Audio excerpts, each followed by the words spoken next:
Hello, everybody.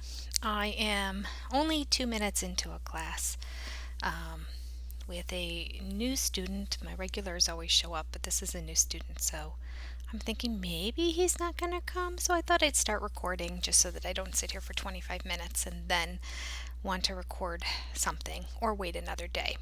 So here we go. If you actually watch this video, then you'll know the student didn't arrive. Otherwise, I'm just going to hit stop and then start over. So this will be for nothing, but that's okay. All right, so last few days have been a slow process. It's been not as smooth this time around. Haven't really felt hungry per se. I don't know. All the little cheats that I've done in the past, I think I'm just not going to be able to do anymore, to be honest with you. So, in the past 3 days, it has been a loss of 1.1 pounds. Which isn't the end of the world. I mean, if everybody lost a pound every 3 days, like, oh, how skinny we all would be, right? But, yeah, again, this is early on. So I'm just hoping that I just need to get myself revved up and into shape. And my body's going to just go, oh, okay, this is what we're doing. We're losing weight. I don't know. We'll see.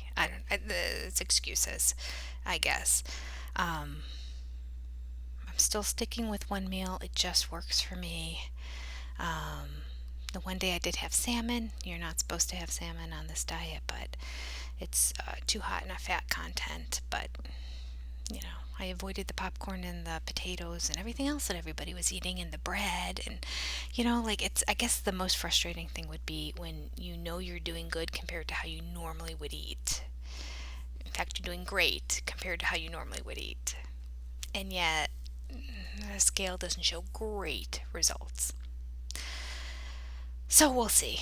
I don't know. I feel like I need to give myself one more week to kind of get in the groove of everything. I'm relabeling the days of HCG now for me because I really like to see how much weight I truly lost. So I usually load for 2 days and then in the first 2 days on the diet lose a ton, but really I've lost what I've gained on loading. So I gain usually about 4 to 5 pounds on loading. I usually lose 4 to 5 pounds in the first 2 days. And then I'm really starting the weight loss journey as I see it. So that's why my numbers have kind of changed, and I'm considering today to be day number 8 because it's the 8th day of truly not just readjusting from the load days. And really, this is 8 days from as if I didn't load and lose, where the weight loss was prior to starting loading. Does that make sense? Did I explain that correctly that time? I feel like I'm saying the same thing over and over again, but I want to make sure I'm clear. So 8 days in, and I lost 4.3 pounds. That is how I normally do on the diet. I usually lose about 15 pounds in a month. 10 to 15 depending on how the month is going, but usually about 15, and it averages out to be about a half a pound a day. So I'm on track for that, but usually my numbers are greater at the beginning, so that's my concern. But at the same time, I keep thinking I can't just keep eating this amount of food and not losing weight, right? I don't know. So at any rate, we're going to go ahead and get going with the topic here today because I don't want to just keep rambling for you.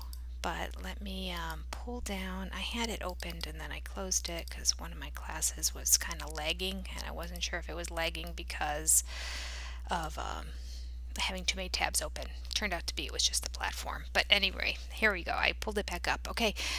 In Dr. Simeon's protocol at the beginning of it, he talks a bit about obesity, and he talks about 3 basic causes of obesity. I don't think I broke these down. I think I may have done a video where I covered all 3 of them briefly, but I thought I'd go through and actually read because this time I'm doing more of actually reading directly from the protocol to you so that it's not my interpretation and then things don't get lost in my interpretation of it, so that you can understand it as you understand it, and we go from there. And then you know that I'm just not making things up on this channel, with the exception of the things that are just my opinion, which I think are pretty clear when I just state what I'm thinking and what my opinion is. Okay, so in terms of facts, this is what Dr. Simeon says about the 3 basic causes of obesity.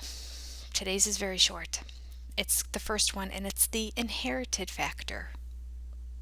I mean, there's no denying that, right? You see people whose bodies are very similar, sometimes almost identical to their ancestors.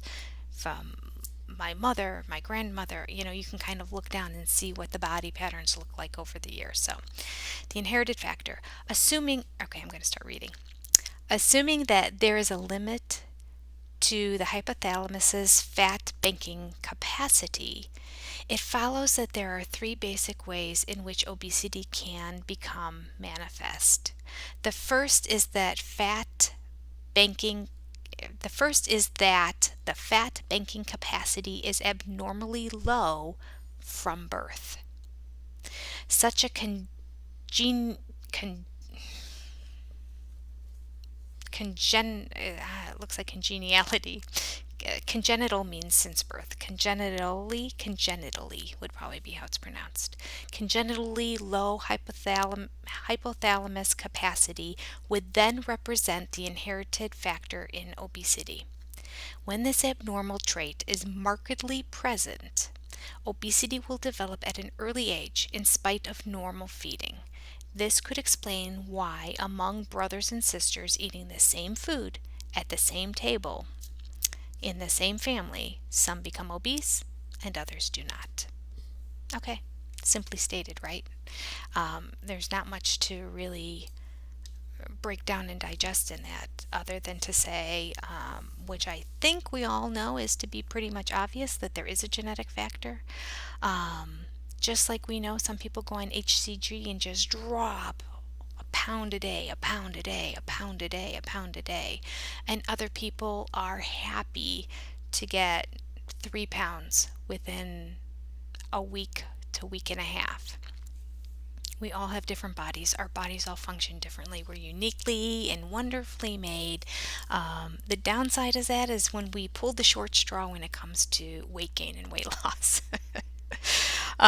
So hang in there and just be comforted in knowing that Dr. Simeons, who came up with this protocol and says everybody should lose on this, has identified and recognized you and said, I get it. There's a genetic factor in here. And some of you, many of us, are not overweight because of the food intake as much as there's a genetic factor.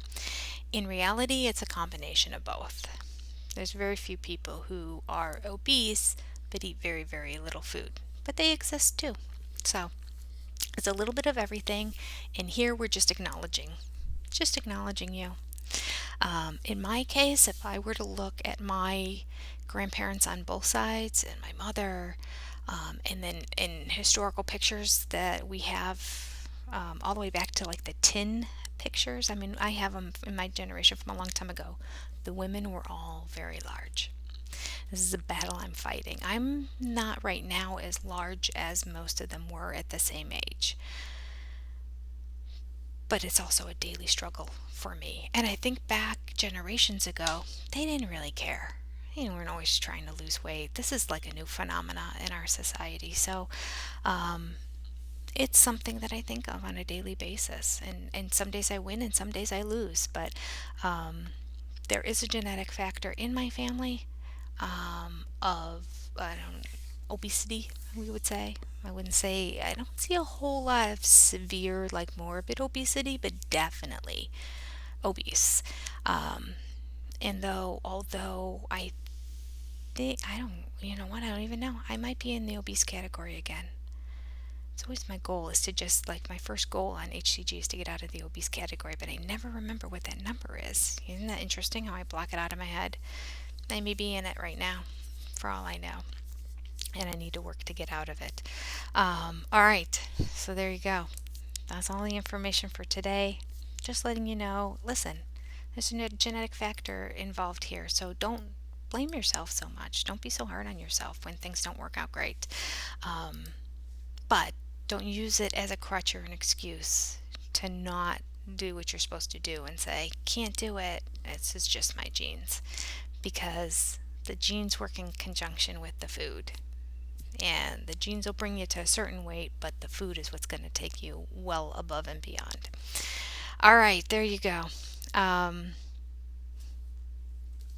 that's all I have to say. I guess I was just thinking I was going to add something about the fact that my grandmother got really thin when she went into a nursing home, and I noticed in nursing homes pictures around, and I worked for a short bit as a speech therapist in a nursing home, and I would look and see pictures all around and not being able to recognize the clients that I worked with because once they got there and didn't have a desire to eat much, and people were monitoring and giving them Ensure and things to keep their vitamins and keep them healthy. Because as they got sicker, you just tend to lose your appetite. Um, that those people all lost weight.